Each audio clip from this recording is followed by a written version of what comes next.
What is up, comic fans? Happy Sunday. This is At Week's End, the spoiler-filled look back at this week in comics, movies, news, so much more.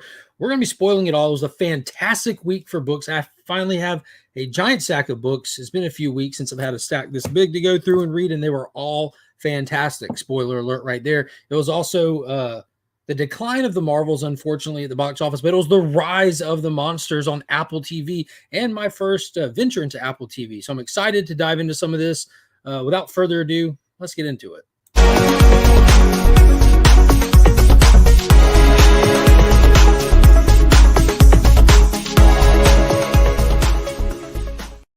Joining, as always, is none other than Paul Cook, hailing from Sector 2815. How's it going, Paul? I am doing well. Thank you very much for asking. Team Nerdy isn't going to be able to make it tonight, but he sends his love and his best. So we're going to be rocking with just us. Perfectly fine. There's a lot of good stuff to go through. And we're going to go through it. We're going to go through it. But before we do any of that, let's go ahead and do the normal stuff. Be sure to check out the homies over at Big Time Collectibles. You can check out their website. They just dropped their annual Miko Suwayon mystery box. Tomorrow they have a CGC 9.9 mystery box, guaranteed 9.9 in each one of those. So they're doing all kinds of great stuff. They work as good holiday presents even. But you can also find them on all the social medias as well as on Whatnot now, Monday through Friday, 9 to 5 Central Time. So be sure to give them some love over there. And if you need anything cleaned or pressed for the holidays or for any of the days, hit up Justin's Comics over on Instagram. $10 a book right now. Let him know you found him via the channel. Hit the description to any of my videos to find a quick link straight to him. And also a huge thank you, as always, to the Legionnaires. Wait, today's the night. Is today the last day to vote, or was it yesterday? It was yesterday. They had over 2,400 votes. Over 2,400 votes. I appreciate everybody that voted for myself, everyone that voted for Paul over here, everyone that voted for TM Nerdy, all the homies that are hanging out on the show, all the Illuminati crew. A lot of great people nominated. Appreciate each and every one of you. So that means that they're going to be doing the award show soon, right? Like they announce them soon. I feel like this is like a true American election system. I feel like the CBC awards, they don't ever have an off season. They're just always in a different phase of happening. Yeah, I want to say it's Saturday night, December 2nd, I believe. Well, if Paul says it, that means it's written in stone. So chisel it into your appointment book. And also that BTC box, they did also announce that one lucky person would actually get a 10.0. Holy potatoes. So that's super dope. And lastly, I do want to remind everybody to go follow the Comics Curing Cancer Instagram page. I promise I will get it more active in the coming weeks. It's busy, man. It's busy. But one thing I will certainly do when we get them all accounted for and everything is post when the Unnatural Order books, whatever remain of them, get listed back up for sale. I need to check on that tomorrow and see what kind of time frame I'm working with that. I don't know if anybody missed out on it, but if you did, there will be a select few left that you can get, and I'll let people know when those are up. And lastly, don't know if everybody knows it, but I'm giving away a Hulk 181 first appearance of Wolverine in CGC 8.0. So stick around till the end of the video to find out all the details on that, because I'll go through it later. Also got like the Legion loot for November over here. I'm just waiting on like this slab. I got a slab that goes in it. It won't be here till Monday. But before we leave, if I remember, I'll show off those as well. Let's go through the chat real quick, say hello to some people, and dive into some stuff. We got Las Cruces 1971. What is going on, homie? ABX Comics and Games. Hey, Paul. Hey, got a bunch of Pauls here now.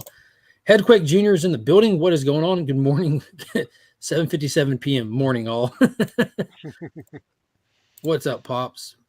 Let's go. We got Trev, the shipping guru, in the building, who will be going live later on this evening at 10 p.m. Be sure to check out Trev. Evil Mike, who will be going live with Trev over at 10 p.m. Digger Jim is in the chat. What is going on? Throwing those custom emojis. You get access to those through those channel membership. So hit that join button. Get you some emojis. They had a set of Lucha Bros pillowcases. If anyone in AEW pin or fan, let me know. I'll ship them the pillowcases. Comic Cap Collectibles, what is going on? Hello. Ryan Riley's in the chat. How's it going, Riley? I saw that the Marvel had dropped again for a second weekend in a row to a level below Morbius. Yeah, this is it's next level. It dropped 76%. It's going to be the first MCU movie to not cross $100 million domestically. And yeesh, it's rough. Potatoes are holy. They can be, Taylor. Depends on what your purpose with them is. We can make them holy for you.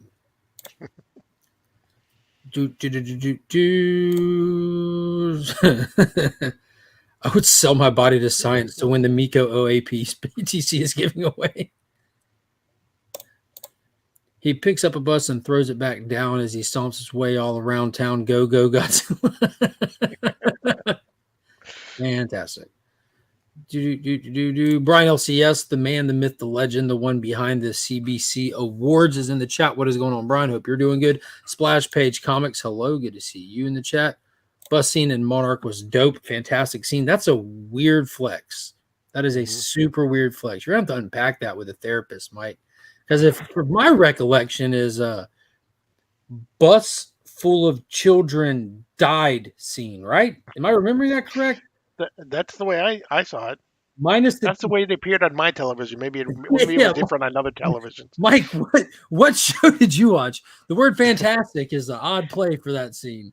Yo, I didn't think that they were like gonna go like that hard on it. I'm like, you expect like a sibling to die or this or that, but a literal bus full of children. And it'd be like that.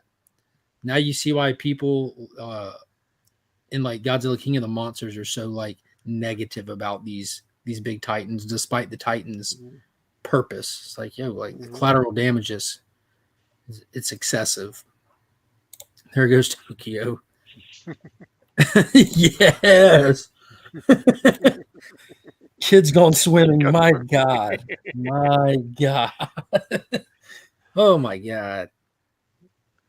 They're obviously making Godzilla heal again.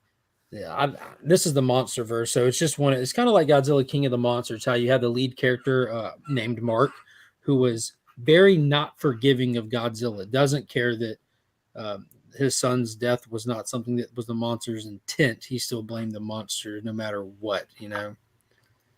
What is going on, the Adventures Joe? Hey, all, I'm here in the background and got you on mute while I'm filming, but I am here showing my support. If you don't see me say hi back, it's because I'm starting to film again. No worries at all, brother. Appreciate you popping in. K-Pop Junkie, what is happening? Hope you're doing good. Godzilla always shines as a heel. Yes, and that's what we're going to be doing in like just 2 weeks when Godzilla -1 drops. Just a full-on take back to Godzilla just being a pure heel. Money shot. Porn again. Yeah, I was reading a really cool article about the 1998 Godzilla and how that was one of the things that they felt like they didn't do test screenings for it because they wanted to keep like the look of the American Godzilla like secret. And when one of the like the higher up producers or something saw the movie, he saw it and he was like, I know exactly what's wrong with this movie, but we don't have time to fix it. And he had like a list of 5 things, and one of them was like they didn't make Godzilla a good guy or bad guy. Like you're kind of like just flip floppy with him, you know. It's just an iguana, Godguana. But yeah, I still like that movie. Unapologetically a fan of that movie. I was blessed with by being a child when it came out, so it's easy to forgive stuff. There you go. Yeah, the Ferris Bueller Godzilla. Yeah, love it. Absolutely love it. It's good stuff. So let's get into it. There's a lot of stuff going on this week. I mean, you could obviously in movie news, the Marvels dropped significantly. Like if you were wondering if it was going to have some legs or if word of mouth was going to get it kind of moving along, it seems like it has the same effect that the Flash did. Just people saw it, people didn't like it, and there wasn't enough positive fanfare to push people to go see it, or people are just weren't interested either way. It saw the largest second week drop off in MCU history. It was like a 76% drop off, and it's projected to not cross 100 million domestic, which will make it the lowest domestic performing MCU movie to date, breaking the Incredible Hulk's record as the lowest earned MCU movie. So it broke some records. That's cool. Yeah. I think more people were interested in talking about Pedro Pascal than they were about going to see the Marvels. Yeah. It would have been better if it was just an iguana tearing up a cardboard. Godzilla is just a force of nature, not good, not bad. Well, that's what I like about the MonsterVerse thing, that whole Titan hierarchy that they've done, set it out differently. Only complaint from the movie was we never get another after the egg hatch. That's one of my favorite Godzilla looks as well. Dude, I liked it. And we got a really cool cartoon to go along with it, and it was fun. It was fun. Again, I was the right age for it, and I'm kind of a disaster movie nut job as well. I love Roland Emmerich films. I think I have all of his films at this point, except for White House Down. I haven't gotten a physical copy of that one yet. Oh yeah, he's definitely big on Nothing Is Left Standing by the end of his movies. Yeah, that was fun though because you had like Jamie Foxx as the president and Channing Tate-Yum as the wannabe Secret Service agent. It was just fun, just action galore. It was I just enjoy his movies. The last one was awesome. The Moonfall movie that he did with Patrick Mhm. Wilson, loved it. Loved it. Moon's a superstructure and it's coming to Earth. Loved it. Let's go. That was just right up my Y-Files alley. Man, I drug pops to see that one day. We just me and him I'll, went, so it was a good time. But yeah, I'll bet it's made of cheese. yeah, yeah. Just the outside. The inside is all metal. Okay. But yeah, Pedro Pascal was probably the biggest thing going on announcement wise. It looks like I don't think he's 100% confirmed, signed the papers, been casted. I believe it's in what's called the final stages of negotiations or something like that. But it looks like Pedro Pascal will be our Reed Richards. Right. So he's not confirmed like Stephen Yeun is confirmed to be the Sentry. Where do you thoughts on Pedro Pascal, Reed Richards? Um, yeah, I'm not. I mean, I'm a little bit concerned. I mean, he's kind of like in everything. Yeah, And so there's definitely some overexposure going there. And just because he works, well in the Star Wars universe and he, whatever, it doesn't necessarily mean he's going to work well in in the Marvel universe.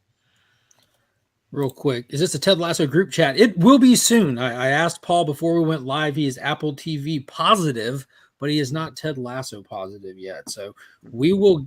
I'm sure we'll get there because it's not a lot to watch, and that's something that I definitely want to do. Is find myself in the middle of a Ted Lasso discussion. There's so much to discuss with that show. I'm right at halfway through season 3. I've almost binged it all just this weekend, like in between like kids and stuff because some of it's definitely not appropriate. But yeah, the Pedro Pascal thing, I'm with Evil's Comics. More Disney gimmicks, yawn. I absolutely love Pedro Pascal. I'm sure he can do Mhm. perfectly fine in this role. I honestly, this is my all right. So like I'm like the Disney hot take guy. Like a year ago, I was saying reset it, kill it, burn it with fire. Everyone thought I was crazy. Now we're there. I'm moving on to my next hot take. I Okay. don't think we're going to get Pedro Pascal as Mr. Fantastic. I don't think we're going to get Stephen Yeun as the Sentry. I don't think it's going to happen. Not because No. that's not what they're setting up for right now, but I think there's going to be a massive shift in everything before we ever get to that. Hmm. Because I think there's too much stuff happening right now for them to continue to invest what it takes to make those things happen. For them to, it just doesn't make financial sense unless they're going to go back and give them like the Roger Corman budget and produce a Roger Corman style level Fantastic Four. I don't see them going through with it. They've lost the audience. You have people uh, coming for the powers that be. You have Matt. Hmm. They're going through the Warner Brother phases, massive changes. This is like the Henry Cavill, and Cavill's back. He's on the screen. A week later, he's gone. I think we're in that stage of Disney, and it's about to be showing. I think right when we get through the first of the year, like when we get like mid January, maybe February, because I told everybody when all these announcements, like the week or two before all these announcements were about to start happening, and they did, like firing Hmm. off. Yep. Before the strike was over, we talked about how just if you look at what's going on behind the scenes, expect crazy announcements in the next coming weeks, and they haven't stopped since. Hmm. Expect crazier announcements after they get that board in order for because from mid-December to January will be the shuffling of the board. Right. Yep. So once that's over with, then they'll start prioritizing what comes next and stuff. I think we're definitely going to get the stuff they're already working on. I'm still excited for Captain America: Brave New World, but I don't think we'll see anything beyond that from Sam Wilson as the Captain America. I think that they're going to. My personal thought is they're going to find a way to hard reset this before Secret Wars. Even I don't Hmm. even know if we'll get to that, to be honest with you, because that's years down the road to even get to that. So that's my MCU hot take. We'll see how it plays out. I think so. You're not sure that they're gonna make a Fantastic Four movie. Is that what you're saying? No, I'm not sure that we're going to get one in the current MCU. My idea is like for to get a Fantastic Four movie, what do we have to get through before that? Like we still have to get through the Agatha show, which is going to lose them money. We still have to get through the Captain America Brave New World, which is going to lose them money.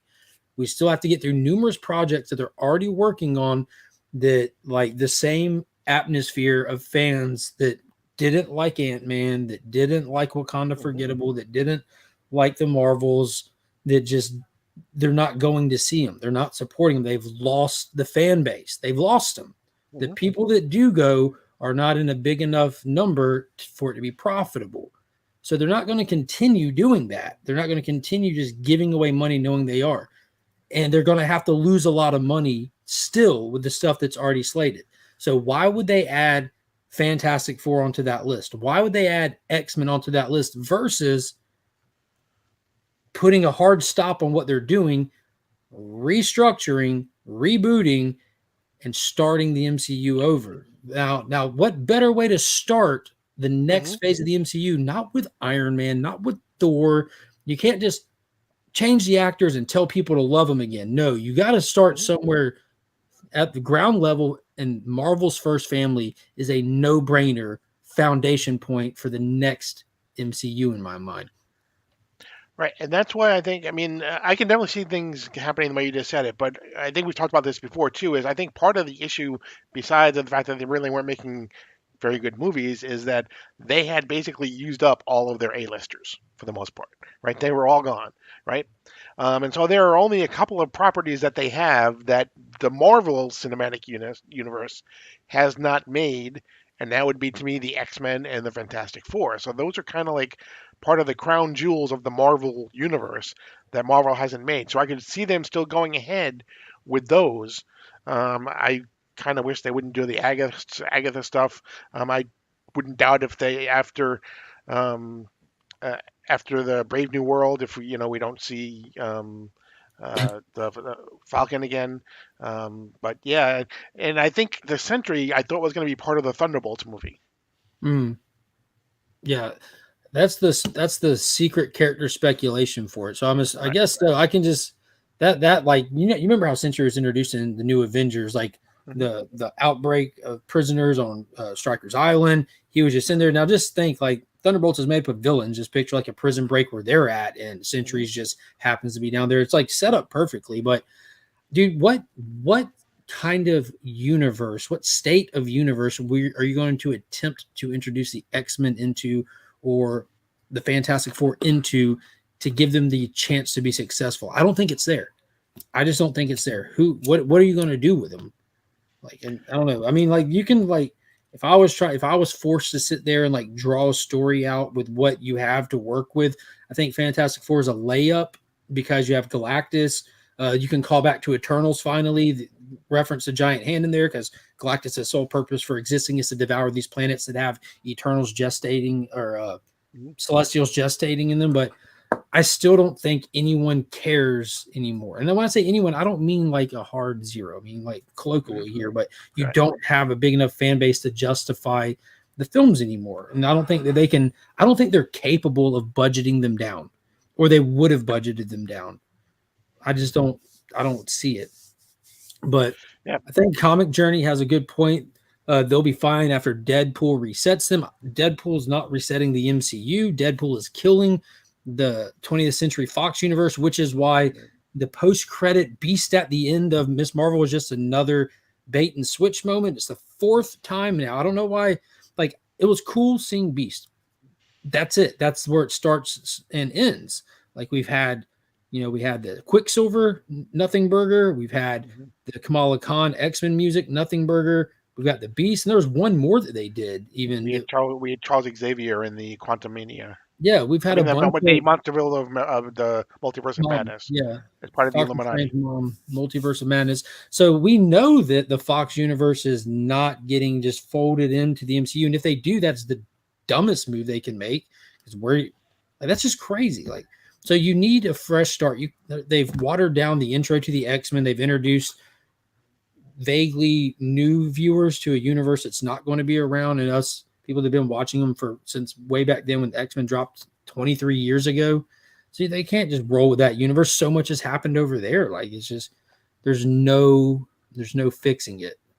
So if they, it would just be irresponsible for them to try to introduce the Fantastic Four or the X-Men. That's two mega franchises, like you said. Like how X-Men is the biggest, most recognizable worldwide name in comic books for years, like for years.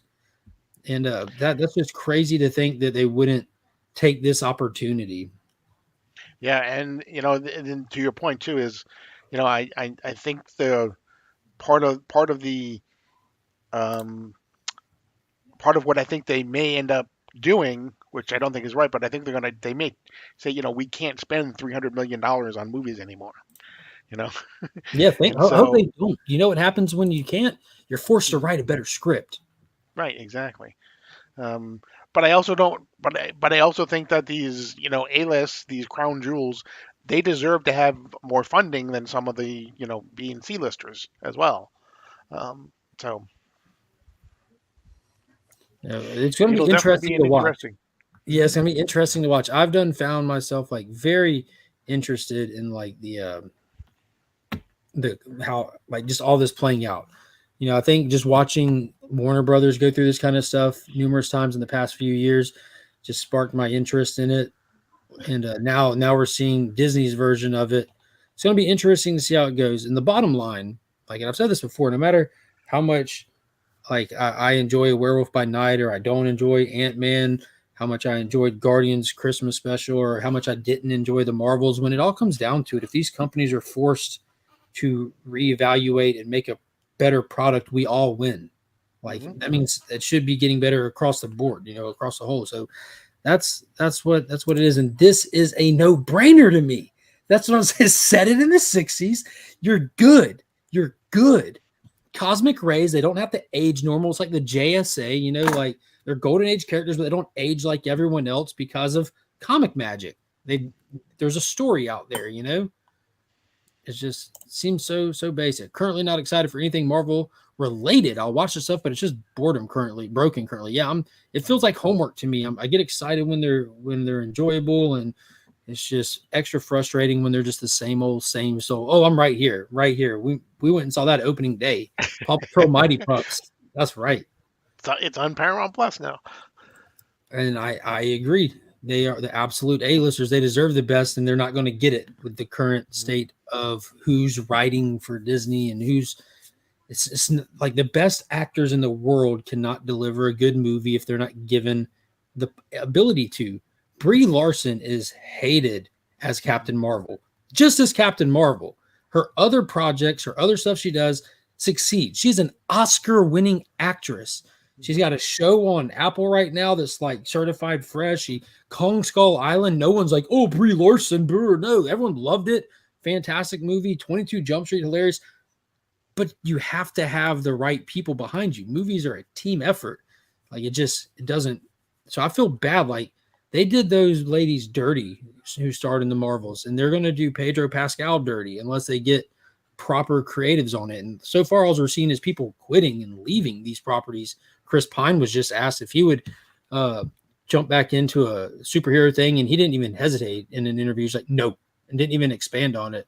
Just done. Nope, no Marvel, no DC. Nope. They need to always have new stuff on streaming. It's killing everyone's joy. They need to slow the hell down and hire quality directors and let them do their thing. I 100% agree. 100. Echo might be good. It might be. Might be. I don't know. I have no faith in it, but I hope it is good. The uh, the showrunners of that came out and said, we read the Echo appearances in comics and thought she was lame, so we changed her and made the show. That was that's their thing. So maybe they made a better Echo than in the comics. Maybe it's worse. Lost me at Ragnarok. Yay! So I'm not the only one. I'm gonna watch Echo, but not excited. Brie Larson sucks. Yeah, Brie was in Scott Pilgrim as well. Free Fire with Brie was pretty cool action flick. Yeah. What else happened this week?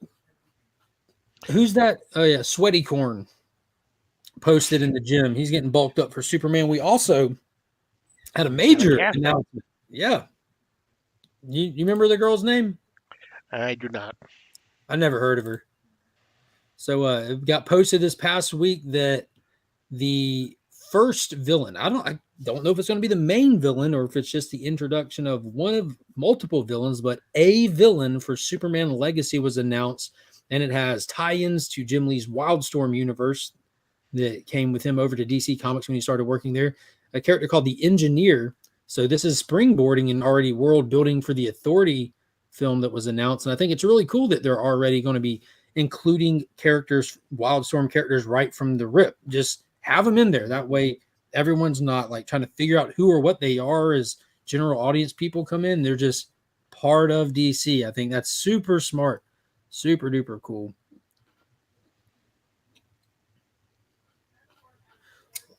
Pedestrian chore like brushing your teeth or driving to work. Loki season 2 wasn't horrible. It wasn't good, Nope. but it wasn't horrible. No, it was super decent, but that finale was fire. Mm-hmm. I was thinking of starting Loki season 2. Yeah, season 2. I mean, yep. Yeah. So I don't know the actress's name that they announced. I didn't recognize her right off the bat from anything. I might have seen her in something else, but we're going to be getting the Engineer. What if CJ said, what if season 2 might be a good watch? They announced that they're going to be releasing a new episode every day, though. So they're going to do a new episode every single day for 8 days or something like that. Maria Gabriela de Feria, the Engineer. There it is. Mm-hmm. There you go. The Engineer is an anti-hero, he said. Plah, plah. You're a good guy or a bad guy. Good guy or bad guy. We got to start drawing the line in the sand again. But yeah, I think it'll be cool. I'm so excited to see who the main villain's going to be. It's looking like a lot of rumors started dropping that Brainiac, like nothing confirmed from Gunn, but I don't know what it was about this week that everyone just started jumping on the Brainiac rumor mill, and that's exciting just to think like to finally get Brainiac in a Superman film. We know how long that's been attempted. Mm-hmm. And it can be done. I mean, I thought it was done really well in the show Krypton. It can be done really well. And really easily because that show did not have a massive budget. They tackled Right. some major stuff as far as Brainiac, the best looking Doomsday we got, far Lobo? better than, huh? Lobo? I about to say the Captain Jack Sparrow Lobo, which was delightful. He was fantastic, but yeah, the Doomsday looked amazing. Yep. What if Werewolf by Night and Loki season 1, my favorite Disney Plus so far? Anything else pretty much sucks. I did not care for What If. I liked the Doctor Strange 2 episodes, which I thought were the first one was really good. Then the big tie-in one at the end was fairly decent, but yeah, I did not enjoy What If whatsoever. And the name of the lineups for this current season sound absolutely ridiculous. Like, what if Captain Carter fights the Hydra Stomper? What if Happy Hogan saves Christmas? Just what if Peter Quill fought the Avengers? I'm like, what are we doing? Like, it would have been a great opportunity. This is where I think they're tone deaf. Like, especially if they're just offloading the show in 1 week, why wouldn't you just do like, what if Wolverine killed the Hulk? Why wouldn't you just do like, just the classic actual what if comics featuring the characters that you have at your disposal that have been introduced, and just do it. Just give the fans what they want. Give them what they want. Mediocre comic movies are still better than nothing. False. When they decided to halt, people will bitch that they want the crappy movies back. Disagree. Yeah. Well, I don't know. I don't necessarily disagree with that second part, but something is not better than nothing all the time. That's crazy in my mind. I've gone down that rabbit hole of explanation. We've never been without. We never will be without. And I was watching Council of Comics earlier with, Cliff is on that show, the channel Council of Comics, and they looked at the 2024 release slate. Bear in mind, Marvel's they're slowing down. There's only going to be one MCU movie. There's like 50 freaking Marvel or DC projects dropping. It's insane. Not just movies, but you have like the Agatha show. You've got the Deadpool movie. You got countless like Superman and Lois. Like there's a massive list and stuff I didn't even think about and can't even remember now because it's just so much stuff. Yeah, dude, I hated that episode. The Party Thor, it was the worst. Absolutely the worst. Show respect to actual talent by not changing the stories. What world do you live in? Yeah. I think nothing is better, CJ. Yeah, a lot of dude, there's no way like that mentality. At least we get something other than nothing is how we end up with stuff that nobody likes and companies not being able they get to a point where they can't even make something anymore. So many good movies next year, just not superhero. Joker, that's another one. Hmm. Joker will be dropping. I don't Yeah, see the that's need. going to be interesting. Supposedly it's a musical. I mean, we know that it has what's her name now? I can't think of her name now. Lady Gaga. Lady Gaga. Lady Yeah, Gaga in it. I want to know to what capacity it's going to be a musical. Like, is it going to be a musical like the Marvels, or is it going to just be a musical like Hamilton? You know what I mean? Like, Yeah, like is everything going to be sung, or just they're going to occasionally? It's going to be like just an extended Glee episode. you know what I mean? Like, is it going to have like just those moments of delusion where he's just seeing a scene in that way? Hmm. Oh, that's fair, CJ. He says, I hate most of the stuff. He just needs stuff to complain about. What is going on? Kyle Comics 87 is in the chat. See, what else was what else was on the announcement list for this week? There was just a ton of stuff that was kind of nonstop. But I think the Pedro Pascal was the big one. It looks like Javier Bardem is being uh, Hmm. picked out to play Galactus. So they're doing like, well, I think Javier Bardem can do anything. He's like another one of those ones I feel like they're really lucky if they get him, and it's going to be Hmm. unfortunate if they don't use him properly. Like Benicio del Toro was such a good get early on by the MCU, and he did really well with the Collector. Like he stood out when he was on screen. You're interested to see what he's about to do and the weird little fiending for stuff. Like it was just really cool. But I'm excited to see like Galactus roll up to a planet with a cattle prod asking you to flip a coin, like in No Country for Old. We'll see how it goes. Yeah, that's pretty much all I got for top of my head for announcements and stuff. That was the big stuff this week, at least. Yeah, I did see where the Daredevil showrunners officially have an office now, and they officially stated that they were currently watching all the Netflix shows and reading through a giant stack of Daredevil comics, and they had a long way to go before they start writing because they wanted to read more on the character, which is a super good thing to hear. Isn't Antonio Banderas going to be Galactus? He was an early one that they rumor milled on, but now it looks like they've shifted over to Javier Bardem, which really makes me think that no matter who it is, they want it to be a Hispanic actor for whatever reason. Because this Antonio, Pedro, and now Uh, Javier. I don't know if it was the guy for the Thing wasn't that also out there this week? The guy from the comic, the Hispanic comic. I can't think of his name now. What?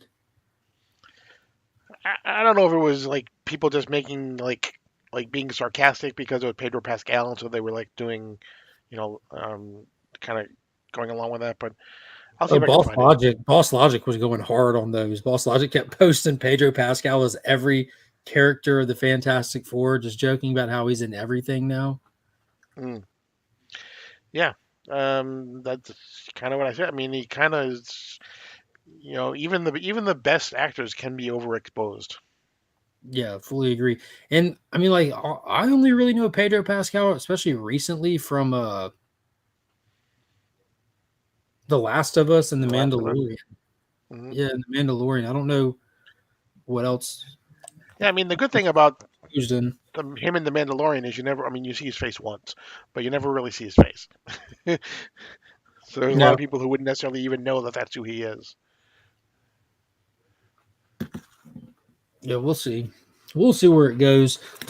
Moving right along, I've been in the opposite of a show hole this week. We were talking about it, excited about it coming, and Monarch Legacy of Monsters dropped on Apple TV. It dropped the first 2 episodes. It was slated to release on Friday. It ended up releasing early on Thursday evening. I don't know what it is with these shows. Invincible does it almost every week. The next episode 3 looks like it's going to be a Wednesday release schedule moving forward. At least for this, I think they're doing just this week because of Thanksgiving. Hmm. Um, but I think it's going to go back to Thursday the week after, I believe. Thursday though. Yeah, because I think what they're trying to do is they're trying to like almost kind of release them worldwide at the same time. So I think they kind of Oh, do whatever, they go by Greenwich Mean Time. So, the real time. the real time. That's funny. That makes sense with something like Godzilla, which is definitely like a massive worldwide Mhm. Right. property there. But first two episodes released.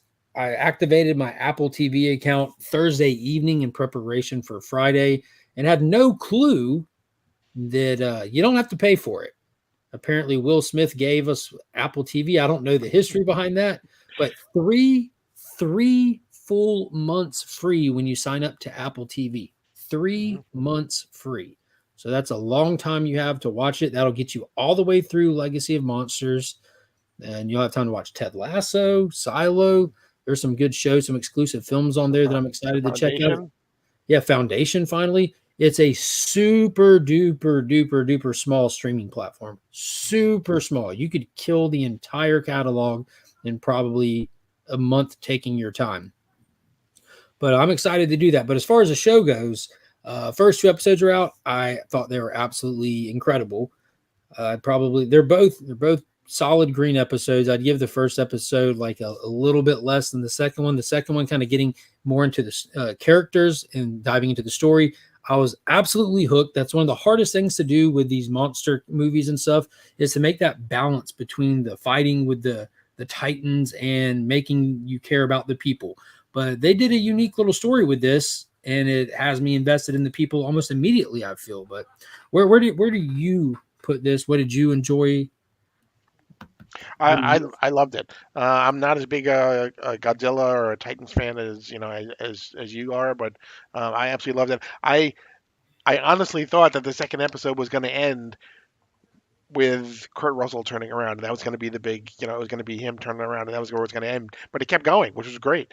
Um, but I thought that was going to be the big reveal and everything. The way that they're jumping through history and how all these things are going to connect and everything, and they have these, this guy who has these multiple families, and all over the world. It's like they they obviously they can't create a series just around monsters fighting, for an hour every single week. So there's got to be some actual story to it, and I think the story that they're creating so far, anyway, is pretty interesting. Yeah, so plot wise, just the synopsis, because I know a lot of people don't have Apple TV. And Scott, that is a legitimately good question. Why would anyone get Apple TV if there's not much on there? I think it's another kind of Amazon Plus kind of thing, like, or Amazon Video. They don't care if you get it. They're not investing heavily into this streaming service. Nothing is contingent upon the success of anything on the streaming service. Apple is a giant all on its own, and they give this out as like an incentive, like if you have this, it comes with Apple TV. You have a Prime membership, it comes with the streaming services. They use it to incentivize, and they use it as just like a attack onto their titan of industry company that they're running. Right. So, but there's more than 5 things on there. Like, I mean, you could, to watch everything on there, you'd be on there for a while, but like everyone's only going to be interested in a few things, kind of thing. But it's a solid streaming service. Out of all of them, it has to have the smallest catalog, I noticed though, but it's got some good stuff on there. 3 month free trial, binge everything, then ditch it. Yeah, or If keep you it. if you have kids, it's the only place you can watch all the Charlie Brown Charlie holiday Brown, yeah. specials. So I'm keeping it for that, and for there's like morning news or something like that, some chick flick TV show that as The soon as my the wife morning calls, show. yeah, Kyle was like, "Yo, this is on here." So as Yep. soon as I got Hulu, she lived on Hulu forever. As soon as I got Paramount Plus, she lived on that one forever. Like, there's like a lot of good shows on these things. I mean, this is a household. I got me, my wife, and kids, so we end up going through a lot of content on these streaming platforms. But as far as the story goes, we open up with a character, the main protagonist that we're following through is a character named Kate. She's in Japan, which is great to be in a MonsterVerse property in Japan, which is pretty cool. And she's there because she has a set of keys and a lease to an apartment because her father is missing, presumed dead, and this was left to her by her father. She goes, opens the door to this apartment, not knowing what's going to be there. She goes inside and finds pictures on the wall of her father with another woman and another kid. He had a whole second life in Japan where he had a whole second family, and that family's alive and in the apartment, shocked that she just entered their home. So the story, the human element, is them coming to terms with this beloved father by these two separate families are learning about his real life, and then they start finding these weird connections to what he did as a profession. What they thought he was doing, satellite imaging, tracking, and stuff like that. But really, he was looks like he was studying stuff for Monarch or not for Monarch, one of the two. But he has in his desk in his study, they find a Monarch bag that came from John Goodman in Skull Island before he perished there in the Kong movie. It floated away like a message in a bottle thing. We haven't seen how it ended up where it did.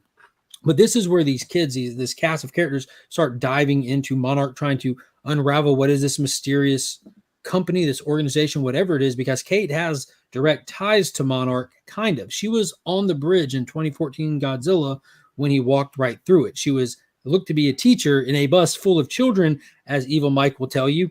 And as the bridge was collapsing, she managed to get the back door open, turn around and say, all right, everybody, come on, as the bus falls, and everyone in it clearly died. Like, clearly died, Mike. They're dead. But one thing that she also remembers vividly from the time there is the people that came to help her, what she thought were coming to help her, running up with the Monarch symbol on them, just documenting what was happening. So she's now trying to go uncover that mystery, see what's up with her dad and the ties to it, and that has led them to Kurt Russell, what they thought was an old folks home, but it's really like a sit down and rest site for ex-Monarch people or people associated with him to keep an eye on him. It was a super cool angle to bring him in. Yeah, and they flash back to when Kurt Russell was younger, played by Kurt Russell's son, obviously, Wyatt Russell, and the connection that he actually has to Kate's mom. Oh, yeah. Shout out to Jeremy Reeves. He tried for like a month to figure out how to join the channel, and he's rocking like an iPhone 1. So like there's just some features that aren't available on that thing. But yeah, the dude, the flashback connections were cool because the first episode we didn't have the full scope of who was who yet. And we see that person who dies in episode 1 horribly, which I thought was that was such a massive move because episode 2 flashback scenes predate even episode 1. Which the cool thing about the way that they're introducing the Titans in this is we're kind of getting different Titans in each episode, really expanding the catalog of Titans. Because in the first one, we see a reoccurring critter from Kong Skull Island, the big spider creature, but we also see it fighting a crab creature because it's chasing down Randa or John Goodman's character, Right. and he runs to the shore where these two Titans get in a battle. And then the next episode I thought was super clever because Kong Skull Island is a fantastic movie. And in the beginning of that movie, you see John Goodman's character trying to get the permission to go on the expedition. And one way he tries to sell it is he shows the newspaper to the senator of the USS Lawton that's been shredded. And when you watch that movie, you kind of get this idea that it must have been Godzilla or something. How many times have we seen Godzilla tear up a ship? But in episode 2, we actually see what did it. That ship has been picked up and carried into the middle and dropped off in a jungle. We because he was the only survivor of that attack, and we get to see the Titan that actually attacked it. It's called an ion dragon. It follows the ionosphere in the sky, the radiation that travels through the sky, and it's its flight pattern. They manage to in their search for these Titans narrow it down and figure that pattern out, and they actually run into it in episode 2, and it's very horrific scene traveling through the inside of the Lawton ship and finding all these corpses, almost like H.R. Geiger style, piled up in there and stuff. But it was super cool, super good show. Yeah, dude, everyone noticed that. John Goodman's stunt double must have just been the key grip on set that day. Like, yo, put that down and put on this vest. We need you to run real quick. It was funny. But as far as like the visuals go, it is absolutely gorgeous. I had a hard time believing this was budgeted for TV. It's nuts. How did John running on the Titan not activate it? I guess it did. He just ran right on top of it and then it stood up. Mm-hmm. But it was really fun. If you're a fan of the Godzilla stuff, if you're a fan of the legendary movies, it feels like mandatory watching. If you don't watch it, you're not going to be outside of the know for like Godzilla X Kong next year, but it's giving so much context and so much little details of stuff that already exist in the previous movies, which I think is a great way to go about doing it. And what's cool is present day in it is 2015, isn't it? Yeah, it's like I it think takes so. place Yeah. a year after the first Godzilla legendary film. And it's also cool seeing how the humans have responded to it, because when it opens up, you see Kate driving through Japan, and they have giant rockets attached to buildings and bridges, and they have all these fallout shelters, and it's pretty wild. Definitely excited for Wednesday. Hmm. And on Wednesday too, quick plug is Godzilla Justice League versus Godzilla versus Kong, issue number 2, and if you can find it, is the second printing of issue number 1 with an amazing Bjorn Barron's cover on it. Yeah. And technically it'll be on sale Tuesday, Paul. On sale Okay, Tuesday. not where I shop. Yeah. Yeah. His shop holds the books hostage. Hmm. I wonder how many places do that. I know more than a couple do it. I talked to a lot of people that don't get any of their stuff till Wednesday. With Image doing the slow shift, I think it's going to change up more and more as we move forward. Hmm. We'll see. We'll see. Sam Squanch. All right, what's with the San Francisco cover-up plot? Yo, I don't know. I don't know. That was one of the most intriguing parts of the movie, is when she was at the little fallout camp after the attack, trying to get her phone to work, and when she comes across her dad, like, who knows what's going on. This is where it really hooked me, was when he's like, his response was, take this, I love you, goodbye. She's like, wait, what? A giant monster just appeared for the first time ever and destroyed our city, and you're leaving, you're not going to see mom. Like, what's going on? And then seeing Monarch's reaction when they end up in the house and they see his picture on the wall and realize whose house they're in. He's like, oh crap. Like, what, who is this guy? Do we think Kate's dad is really dead? I don't. I Because definitely don't. those were his ashes supposedly that were in front of the picture, right? There was a little thing of ashes. I mean, obviously you can get ashes from anything, but Yeah, I can go make some right now. I only need one dog. right. What's that cool double finger behind Paul? I'm blind. This one, Double figure, yeah. it's, the so Dawnbreaker and Batman Green Earth Lantern. 32 and Green Lantern. It's Dawnbreaker and Hal Jordan from Metal. Mm-hmm. McFarlane toys.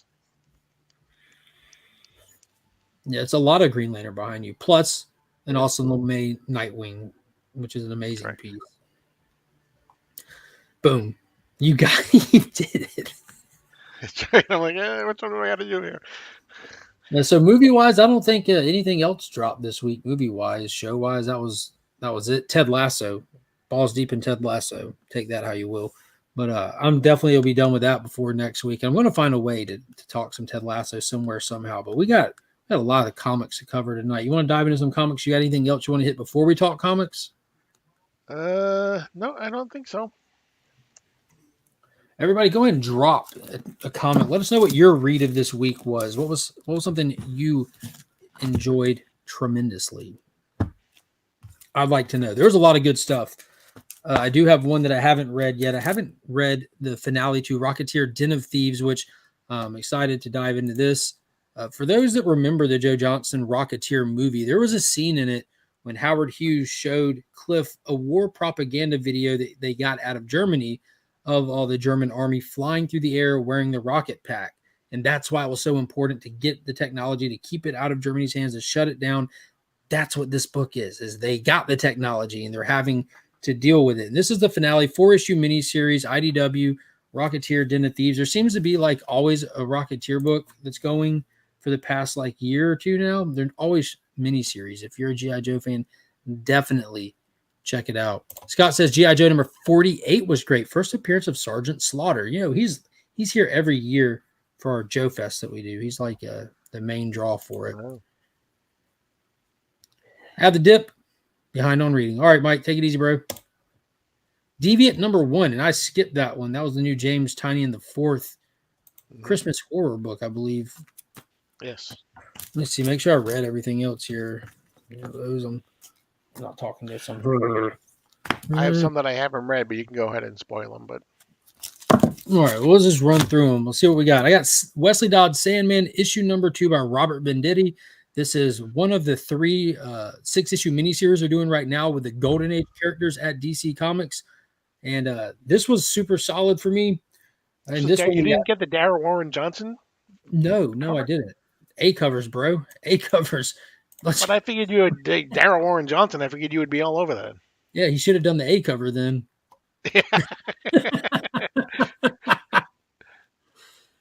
Yeah, that was a super sick cover, and there's only one issue of that left on the shelf when I left Tuesday. And Jeremy Reeves, who is in the chat watching, he actually picked up that one cover that was left. But yeah, this is super solid. So Wesley Dodds is having visions again. He now that his research has been stolen, he's seeing visions of his research being abused on the battlefields. We know that outside of the Sandman mask, he wants to take this research to the war efforts of America and try to use it as a way of less lethal warfare. Well, now that it's in the hands of we don't know who, he's having the dreams of it going south. And it was gory, horrific pages of like an all black suited Sandman character just melting people with his research and the gas guns, like eyes popping, faces melting off. It was wild. Seeing his reaction to how and why, or after the house burnt down, I thought was one of those little moments that just caught my attention when he went and met with his lady friend. And the first thing he's talking about is having to go to like the tailor to buy new suits because he didn't have suits. I'm like, Robert Venditti has really transported himself to the time era. Like the reaction to events thing is actually in swing with the 1940s here. I thought that was really, really smart. I'm beginning to think that his lady friend's going to turn out to be the bad guy, though. By the end of it, we get a glimpse of a person wearing an all black Sandman suit. Clearly, his vision's starting to come into reality. And I think that that's a female wearing that suit. So that's why I'm thinking that it's going to end up being his lady friend. I don't know why. Don't know why. That would, yeah. I mean, it's kind of. I mean, it kind of parallels. We have a good and a bad Sandman here by the end of the issue. We also have a Green and a Red Lantern in the Green Lantern series. You know, they're kind of paralleling each other. But Robert Venditti does do very well, I think, in writing things for a particular time frame. He's also writing. He wrote the Superman 78, and he's writing the new one as well. So yeah, he does a really good job doing that. Speaking of Superman, Paul. Yes. Superman Lost, number 8 of 10 dropped this week. Mm-hmm. Christopher Priest goodness. This is probably my favorite issue out of it. This one just hit on a level that the other ones haven't for me. I feel like everything that we've done up until this point is really coming into focus and coming together, and it's all kind of mattering. The whole premise is Superman went through a black hole, stopping an event from happening, got lost in space for 20 years. In that time that he was in space, he ran into numerous civilizations, and one particularly, he spent a long time there, and there's a lot of parallels with it to home.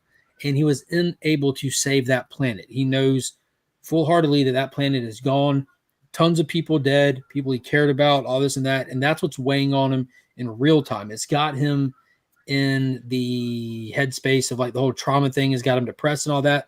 Last issue, Lois has gotten fed up trying to get him out of the funk, doesn't know what to do. So she actually breaks down and goes to Lex Luthor and sits down and has a meeting with him. And in that moment of asking for Lex's help, he's like, I've already done it. Mm-hmm. I've given you cancer, stage 4 terminal cancer. And we're going to need Superman to save you because that's what Superman does. He has to get out of this funk and he has to figure out a way to cure you of cancer that I have just given you. And that's where we left the last issue. We start this issue off with somebody climbing up the wall of a building and breaking into Lex's flat. And Lex welcomes him, doesn't care, he's like, I've lived a good life, blah, blah, blah. Talking to him, this or that, just kind of smarter than the criminal, not worried about the criminal. And he's kind of just staring at a wall in the room. And the criminal is finally like, why are you staring at the wall? He's like, I'm expecting someone to break through it at any moment. And he's just standing there staring at it. And that's where we kind of leave it. He's like, unless he doesn't have a reason to break through this wall. So the whole premise of this issue was Lois refuses to tell Clark about what she's going through, that she's dying, that she's rapidly dying. And Clark is so distracted with all the depression and stuff he's going through. Supergirl pops in for a second and tries to do some words of encouragement. And eventually, by the end of the issue, Lois is passed out, not feeling good, and Clark sees the medicine that's in her purse, and now he knows that she has this terminal illness. And as soon as he sees that medicine bottle, the book cuts back to the last page of just Lex standing in front of that wall, waiting for someone to break through it. And I'm like, oh my God, I wish we had one more page of this. Just one more page. He would have been through that wall. So it was just such a well-structured book. It had like that, the whole little hook in the beginning and delivering at the end. It's just really solid, man. It's 10 issues. It stands on its own. It just is. If you haven't been reading this, I suggest picking it up and checking it out in a collected volume when it wraps up. And there's a Black Adam appearance as well, written by Christopher Priest, who wrote his last miniseries. Superman Paul sounds right somehow. Luther gave Lois cancer. Yeah. He's like the truest supervillain he's ever been. Exactly. At least he didn't give her an STD. How do you think he gave her the cancer? Oh my God. It's chat. And another one that kind of is all coming together, we're at the tail end of here, is the phenomenally written, excellently structured Danger Street number 11. This is Taylor Winder's favorite book on shelves. Oh, and you got the assassin cover. Yeah, they've done great character cover for each issue. Who's the artist on that one? Who is the artist on this one? Should be on the barcode. Yeah.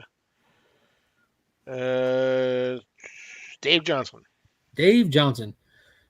So this is sorry. No, Klaus Janson. Sorry. Same thing. Klaus Janson. It's close. Yeah. What do you think of Danger Street?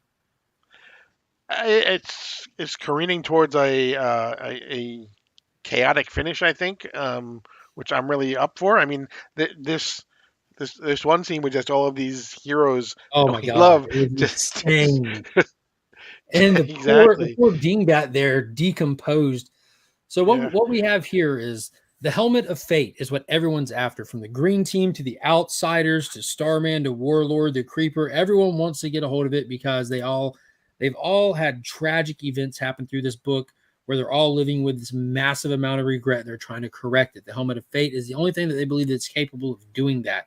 All the while, the real danger is happening on a cosmic level because in issue 1, Atlas died. He was responsible for holding up the sky. The sky is falling, and they haven't even gotten to grave details on what that means until this issue. But throughout the series, we've had Darkseid and Highfather working together, shocker, to try to pool their resources and hold up the sky for now so they can find a solution. Failed. Highfather did good, gave the old college try. He's not Atlas. He wasn't enough. So the sky is falling. Back to our characters on Earth, they all know that they need the Helmet of Fate. They want to bring a kid back to life. They want to try to use it to hold up the sky, as Orion has been passing on this information to the other dingbats. And the Creeper attempts to go talk to Lady Cop and get it, and she wasn't having it. And he tried to intimidate her as the Creeper, and she just shot him right in the chest. Like, just reaction shot him, killed him, dead, flat. Warlord sitting outside with one of the dingbats, waiting on Jack to go talk to her and get the helmet. Here's the shot. Comes running inside to make sure everything's okay, and she's on edge. She's laying there looking at Jack, who's one of her more recent acquaintances and friends. Can't believe she just killed him. And as soon as she hears someone bend the corner, she reacts again, shoots, kills Warlord, dead. You're like, oh my God. And then the poor dingbat, he comes walking in. Luckily, she's very familiar with the dingbats, and she did not shoot him. And now they're going to attempt to bring them all back with the Helmet of Fate. All the while, the Outsiders have what's left of the Green Team wrapped up on a plane heading their way in that direction as well. And they also have the sword, which is sketched out of the remains of Metamorpho's arm from where he died earlier.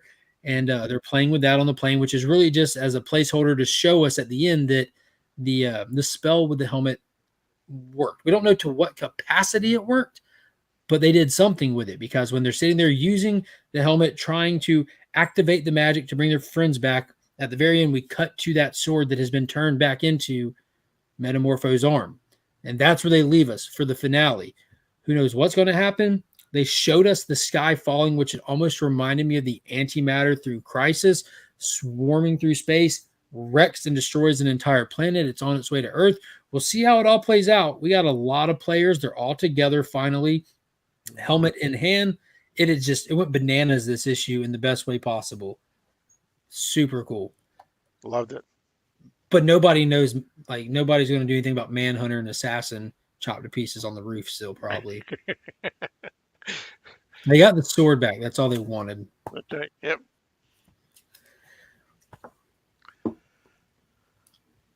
I cannot believe this was not the first one that you talked about, this book. I'm just grabbing them in top-down order. Boom! Geiger Ground Zero. Both covers. Wait. Geiger Ground Zero. We got the Gary Frank cover as well as the Brian Hitch cover. Yep. Yeah. Paul's got his open, so I'm going to let him on the big screen there because there's some pretty cool interiors. What do you think? We're returning to the world of Geiger, the world of the unnamed. This is the third little time we've taken a trip to it. And this is the first time that we're going there under the publishing company Ghost Machine. Mad Ghost has been expanded, and the name has been updated as well. Yes. I mean, it was whenever Jeff Johns and Gary Frank get together, they just produce just incredible. I mean, the stuff that they did with Batman Year One and Doomsday Clock, which I loved. I know I did too. But yeah, I mean, they definitely know. I mean, and that happens. I mean, like Scott Snyder has Greg Capullo.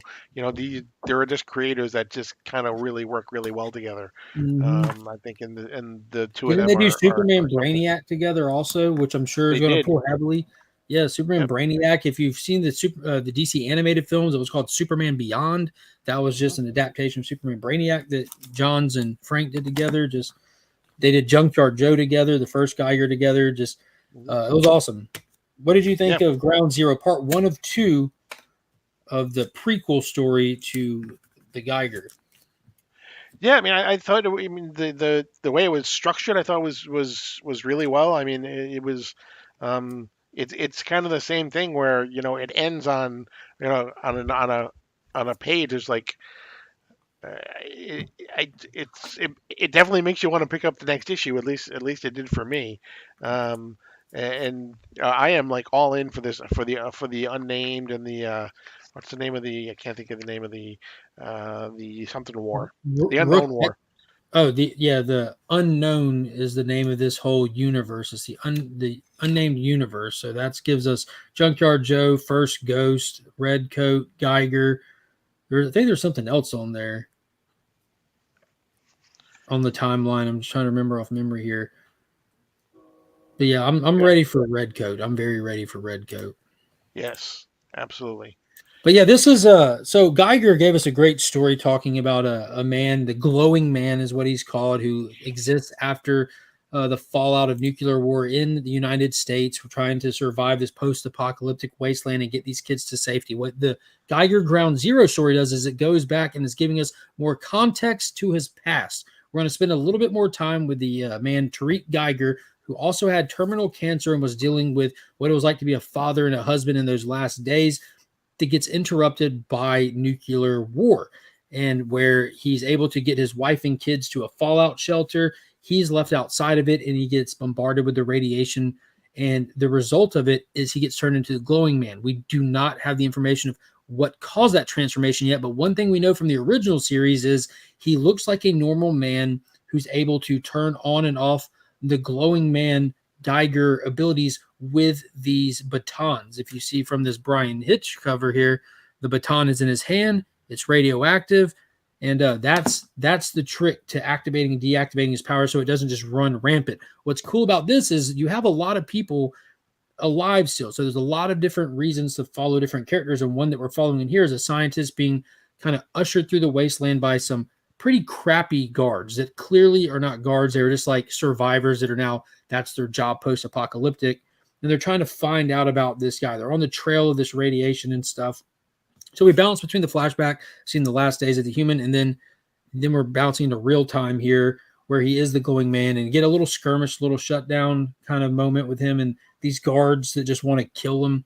And one thing that we know is he guards the fallout shelter his family's in, that he cannot get in, they can't get out kind of thing. And we got that last page that Paul showed where he puts his hand on the door, and by touching it, it deactivated him. And I think that's the key part of the issue 1 prequel here is that's where they learned the trick, because until he touched it and turned off, it looked like he was just walking around lost, just building up and just exploding with energy. So I think that's where they learned, with the help of this scientist who's kind of sympathizing for him, that they need that material to touch his body to absorb the radiation or hold it back or something. But it was a dampening rods. Maybe that could be it. Yeah, and it's they're going full like part 2 comes out next month in December. Then they go right into Ghost Machine #1 in January, and then they, by April they got all this other stuff coming out. And if you're interested to learn more about it, check out the Bada Boom podcast from this past week with Jeff Johns. So, oh my God, I've listened to it twice already. So Flo Dameron, the homie, did a whole video from NYCC sitting in the panel where the Ghost Machine had their first panel and announcement. And then he had Jeff Johns on the Bada Boom podcast, which you can listen to on YouTube here because they post them on YouTube. Or if you like to listen to your podcast on podcast apps, they're over there too, Apple or Spotify, whatever. He's available anywhere to listen to it. But it's fantastic. Yeah, there was some really exciting stuff in there, as well as Jeff Johns confirming that they are going ahead with the Geiger television show at Paramount, and they still have the director attached to it. So it was really cool seeing out of NYCC. We got that little 2-second clip of just that proving ground footage of Geiger flying through the air and landing on the Jeep, which was literally the cover of issue 2. Like, I'm like, dude, spot on. But the whole Ghost Machine universe has me so excited just because I feel like we get into ruts sometimes. Like the companies put us into ruts where they're just kind of just doing the same old. And obviously I pull a lot of DC. DC's crushing it right now. I'm super biased. I'm not even going to pretend like I'm not, but that has no bearing on me just pointing out the facts that anybody who's reading Marvel and DC will tell you DC's kind of just churning out some good quality right now. I keep trying to expand my pool, and I don't find much in the indie circles that I'm just like, I need more of that. Ghost Machine stuff I did. From as soon as they announced the Mad Ghost imprint with the unnamed stuff, I went for going for all of it, and it hasn't disappointed. And now knowing that we're kind of getting this Image 2.0 revolution of creators getting together and seeing who they are, and knowing that it's just a laundry list of creators that you don't miss their stuff anyways, So I'm excited to see what they do. Yeah, and Jeff Johns has promised that there's another huge name that's coming on board that they're going to announce next year. So, yeah, Rook Exodus is Jason Fabok's imprint that he'll be doing underneath Ghost Machine as well. The premise behind that is fantastic. Sounds exciting, and it looks so damn good. But yeah, it's like another post-apocalyptic world kind of thing where people crack the code to have dominion over animals, which sounds biblical to me. That goes back to Genesis in the Bible, like the hierarchy of existence, like man having dominion over animals. They've done it with tech, with helmets. And when bad guys got a hold of that tech, they ruined the world. But a few people still remain who have those helmets and they're fighting back. And Rook is one of those people who's just a simple farmer trying to correct things. But you also have the character that they've shown called Briarwolf. She looks pretty cool. And then Ursa, which is like this big dude looking like a bear. And I'm wondering if he's a bad guy or is he going to be our Ben Grimm? You know what I mean? Like either way, I'm pumped for it. You got like Mad Max looking vehicles and stuff. It just looks really cool. Appreciate that. Make sure to hit that like button. Didn't know that was Fabok. Yeah, Jason Fabok is, or Jason Fabok. That's his book. And I think Johns is going to be writing it. Fabok is just doing the art, kind of like Redcoat. Johns is writing, and Brian Hitch is doing the art. And Geiger. And they're also promising a lot of diversity too. And what I mean by diversity is they're going to have superheroes. They're going to have they're going to have horror. They're going to have sci-fi. They're going to be in different. They're going to have different genres underneath Ghost Machine as well. So. Yeah, do you remember that was the Anchorman joke? I don't know. That just popped right in my head when he was on the date with Corningstone, and she said something about getting the job at the newsroom and the diversity. He's like, "Oh yes, diversity, an old wooden ship." He didn't know what the word diversity meant. Yeah. Oh, sweet shirt, Paul. Very Thank sweet you. shirt. Hitch is a great choice for Redcoat. I agree. I'm about to sneeze also. It's gone. Yeah, I like the concept behind it. It's the whole like Jeff Johns and Brian Hitch were having a conversation. He's like, my wife tells me I never learn. And Jeff Johns said, well, maybe if you lived long enough, you would. And Hitch is like, well, what if you didn't? Boom. Redcoat's born. We get an immortal. And he's our magic-based character that'll be introduced into the unnamed universe. And he's just this immortal that doesn't learn. He's just a terrible person anytime you catch him. And in the Bada Boom podcast with Johns, we get our first kind of synopsis about what to expect from it, when to expect from it. We know it goes back to the Revolutionary War. He kills somebody, and by killing them, that's what causes the immortality. It's kind of like the spirit of 1776 kind of thing, which is cool. But the actual miniseries is going to be focusing on the time era when Albert Einstein's a little kid, and Redcoat's kind of like unfortunately attached to him via the story, like having to deal with this young, annoying, smart aleck Albert Einstein, this kid genius, this insufferable kid genius, and this no patience jerk. Highlander with a fondness for the color red. Yeah. I have a shirt that simply says, Wales, that, oh, whale's vagina. What is good, brother John? Hope you're doing good this evening. Yeah, that's another person I'll be reaching out to when to talk some Ted Lasso with. We're going to put something together. I know him and John's Comics with Kids did a stream talking about like the whole mental health thing attached to it, but I'm just ready. I want to fan out on that show. It was really cool.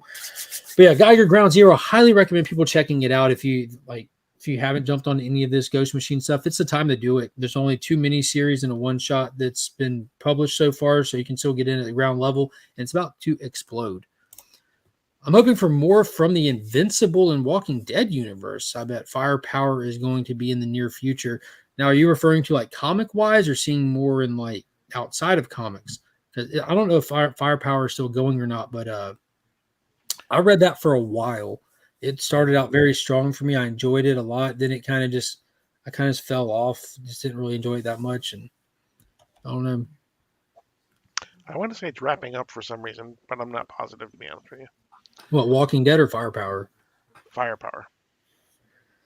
Yeah, I can see that. It's like a layup for a show. Yeah, Seems super exactly. easy. Did you watch episode 3 of Invincible? I did. I did not. What happened in it? The first half was actually about Alan the alien, and then the second, and it's actually kind of like you think the show ends because they actually have the written by, directed by, but then there's a whole nother part to it, Mm-hmm.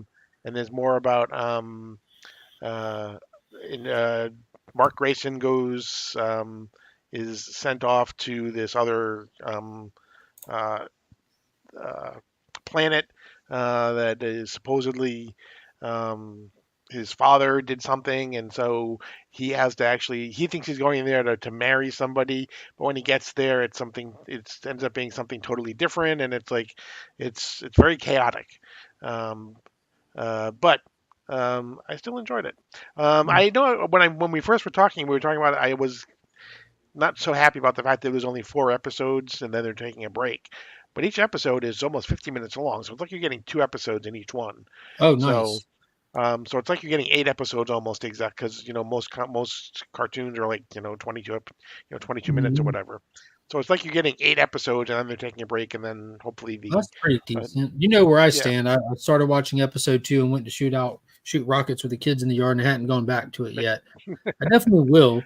And I saw something pretty interesting on, I think it was on X, on Twitter, X, formerly known as Twitter. And it was a comparison of the Invincible animation, which is just not good. It's not bad, but it's just poor quality animation that I guess they just don't put a lot of money into it. It doesn't look bad. It's just got slow frame rate. I don't know. It's not great. It doesn't take away from the show, but it had it up against the Fleischer Brothers Superman cartoon and night and day. night and day. I mean, I'll go ahead and point out that the Fleischer Studios, I don't think has ever been topped by animation standards to this day. But it was like Do you, Fleischer so smooth and seamless and stylized, and it was do you know crazy. the story behind that? The Fleischers? Which They part? basically they didn't want to do it, Superman. So they asked for this outrageous budget, and they were told yes, and so then they had to do it, and that's That's why why it they looks had all. so That's why it looks so good is because they were people were just throwing money at them to do it, but they originally they didn't really want to do it, so they just said, well, let's ask for all this money and they'll tell us no, and then we'll be off the hook. Yeah, that's pretty funny. I do know that it started not like super because of John Carter's Superman, but they took the testing stuff was actually John Carter testing that they had for a John Carter animated show that they just took and rolled with it because John Carter didn't become a thing. They rolled with it and it became Superman from there, Hmm. which is pretty cool because there's footage of that where you can see like the John Carter principles that they modified to be the Superman stuff, which I thought was pretty Right. cool because I too am a John Carter fan. Hmm. CJ says the Invincible animation is adequate. Agreed. Agreed. It definitely gets the job done. But I thought that was interesting. And speaking of X, this guy right here is a savage on Twitter. Like I don't follow a lot of people on Twitter. I have like Twitter now, Threads, Facebook, Instagram's like the main page, but I try to cross post on there. But because I don't follow a lot of people, whenever I go over there, what I see more than anything are the few people I follows comments on stuff. And brother John, I think he spends all of his time getting his anger out on unsuspecting people on Twitter. It's hilarious. I love reading his comments. I heart some of them. Some of them are like, I was going to keep on moving. I'm going to keep on moving. It's really funny. Fleischer Superman was theatrical shorts played before the feature film back in the day. Dude, that's insane. Yeah, I'm waiting Yeah, for what's them to cool actually about put them out on Blu-ray because on adequate Blu-ray because the Blu-ray that they have that they put it out on is really kind of it's like they didn't actually they didn't and actually upscale it, convert them to didn't convert them for Blu-ray quality. They just took the regular DVD quality and said we'll throw it on a Blu-ray. that's fine with me. That graininess still looks. There's something about it. So Hmm. I've got like a DVD 10 of them. I've got a VHS of them. They're included in my DVD Ultimate Superman box set. You know the metal Yep. box set Yep. DVD one, Yeah. and then I've Yep. got the Blu-ray one that separates at the S, which is the same exact thing. It has Superman Returns, Right. Up and Away documentary and all that stuff that's included in there. I did not buy the 4K set they just came out with, but I'm probably going to go back and get it because I doubt they're going to do a better box set. They didn't include the Up and Away documentary, and I don't think they included Superman Returns in it, did they? It was just the Reeves stuff, right? I'm not positive to be honest with you. And I get why they didn't include Up and Away because it's narrated and hosted by Bryan Singer, which I don't think that you can really promote him anymore. I think I think he rightfully got himself in the in the timeout by Hollywood, Yes. or at least by the people that purchase things from Hollywood. Batman the animated series tried to mimic the Fleischer brothers, but couldn't get it to the same level. They got it to a good level, dude. The stylized, like the artistic direction that they use for Batman the animated series carries it. Like it is great. I didn't know you had a Twitter, Mark. I don't have an X account, formerly known as Twitter, but I had it since before that. Like, yeah, I make them just so like I make them on all these social media platforms so someone else doesn't take the name. And then just here recently, mainly due to Comics Curing Cancer, I started trying to familiarize myself with all the other social media platforms more and more because I absolutely hate them. I think there's only like 3 people that knew when I actually set it up, and that was like Flo Dameron, Chip Getler, and I don't know who else. But I didn't follow people on it. I just would try to use it, and I get frustrated immediately, and like I'm out of here. But now I got it to where I can post something in like 2 seconds on them, which is the main thing. But I want to be familiar with them in case like moving forward, I want to expand the Comics Curing Cancer social media presence beyond Instagram, which really needs to happen. But yeah, it's all part of the show. It's all part of the show. The Spawn HBO series is pretty good. Sabbath Animation, considering it was low budget. Yeah, again, the tone and the style they went for, they played into their budget very well. Peter Cullen was in Invincible. Nice. It was just the Reeve stuff. I have that 4K box sets, which I want to get. Dude, that is insane win. That was not a cheap box set. Right. It doesn't have Superman the musical, and that set is trash. The animated series is the best version of Batman, in my opinion. 100% agree. Spawn and Sin City were great animated shows. I didn't know they did a Sin City animated show. That's pretty cool. CJ says, "In Musk we trust." Sounds good. Mask of the Phantasm was the best Batman movie ever. 100%. Yo, I just recently bought that in 4K. Just came out not too long ago. Mine's still just Blu-ray. Might be DVD still. Can't see. The 25th it had to be the 25th anniversary of that when they did that Fathom event. Me, the wife, and Pops went and saw that on the big screen, and my wife even loved it. She didn't sit around and watch cartoons from her childhood of Batman, and she's like, that was amazing. No, in Musk we don't trust. Quit speaking for everyone, Esteban. Quit speaking for everyone. Just kidding, man. I'm waiting for Spider-Man Broadway play to be released in 4K. I saw this really funny post. And do you remember in Hawkeye when they had the Avengers play that Hawkeye went to and was watching them? Yeah. Someone clipped that play and put like the current state of the MCU. And all I could think about was like, that's such a funny comparison, being that we just got that legit in a movie. They did. It was done by that Bakshi animation team around the time of Spawn, animated on HBO. That's really dope. I'm gonna have to go back and check that out. I still love the original Heavy Metal movie more than a lot of new stuff. Yeah, that Richard Corbin story that they did in Heavy Metal was great. What was it, like Never After or something? What was that guy's name? That kid who got transported and became like superhuman when the orb transported him. God, what was that? What was that character's name in that? Den, there it is. Thank you. Boom. Den. Great stuff. Pops introduced me to Richard Corbin art and stories early on. He's like, just ignore the butts. There's a lot of butts in Richard Corbin art.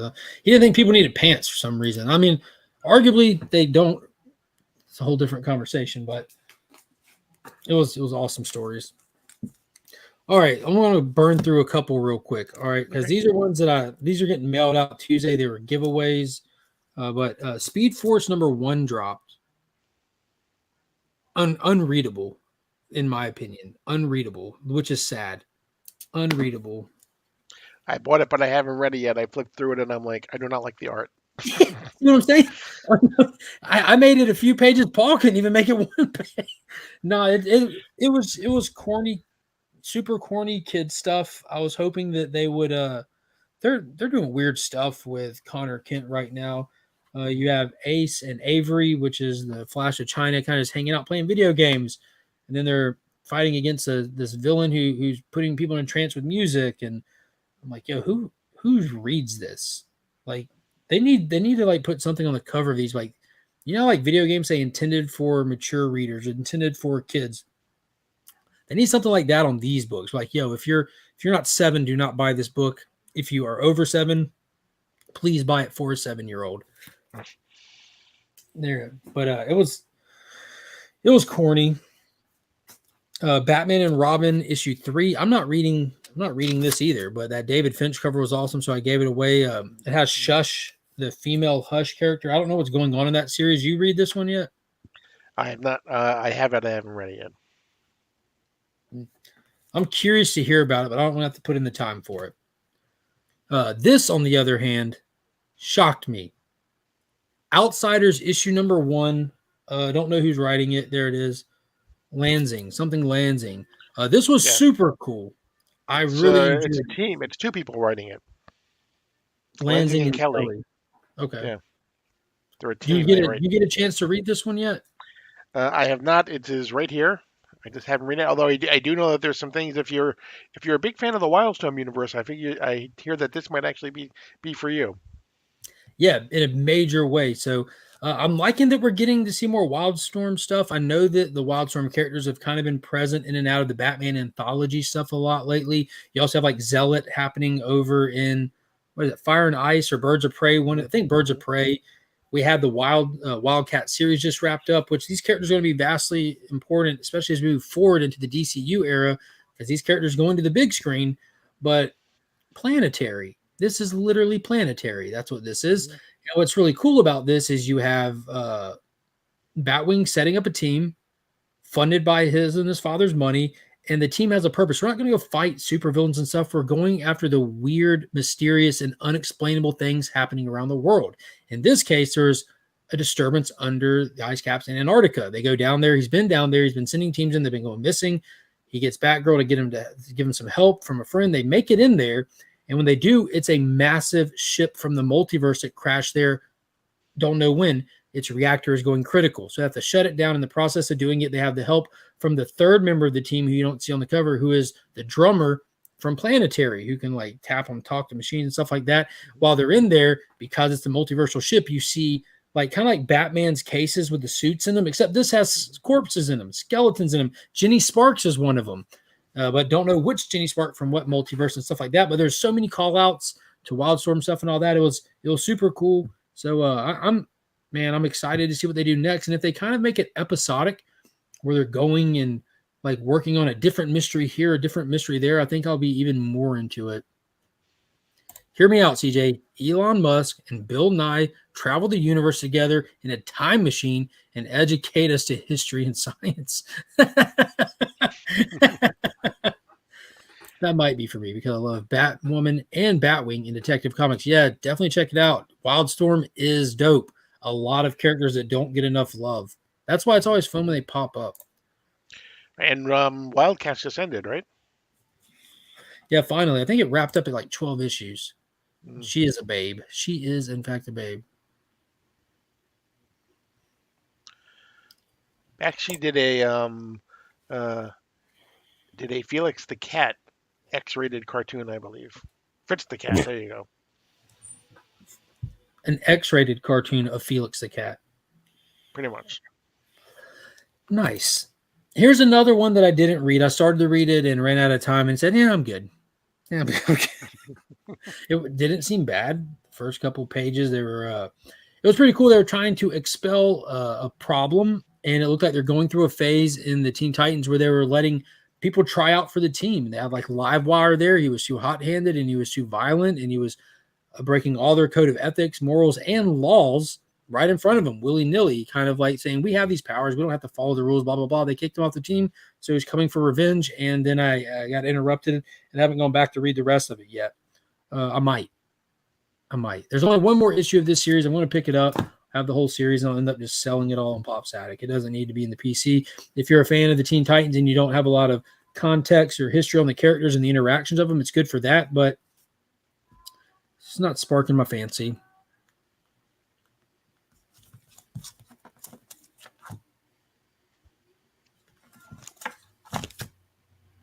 There you go. Fantastic issue. Exactly, yeah. The next part of it ends like this is the second issue in a row where we've ended on Azrael. Though I'm like, I want him to actually get into the issue. Yeah, this kind of like backpedaled, and this we saw this with Azrael where we started with Azrael in the last issue when he was giving those criminals the 1, 2, 3 countdown in the alley. Yeah. Yes, Batman is still on his way to be hung, and Catwoman is putting together a team of people, which now includes. So now we know why. Probably, I mean, if you go back to Romby from the beginning, he has had all of these characters that have just kind of come through and and then left, and we don't really know why. But now we see Grundy is back. We see Mr. Freeze is back. We see all of these people that had kind of appeared before are now coming back into the. Cheshire Cat's in there. Yeah. So Catwoman is putting together a team of people to go and rescue Batman, supposedly. So she knows what she has to do. Has to do it in broad daylight. That's the only play they have. The Orgums know they're coming, and it's interesting to see how it's all going to play out. The next issue should be an explosive fight. All the while, she has activated Azrael.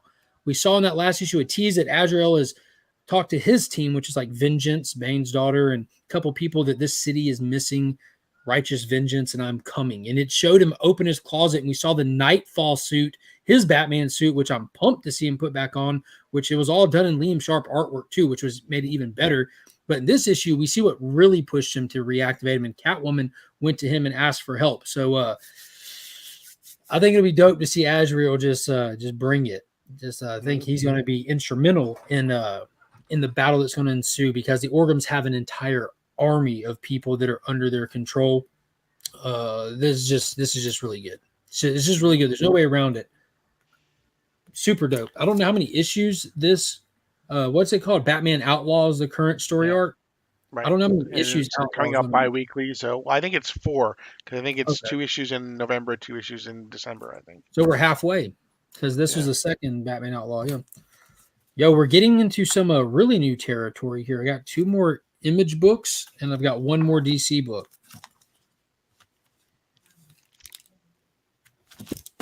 I like trying to guess.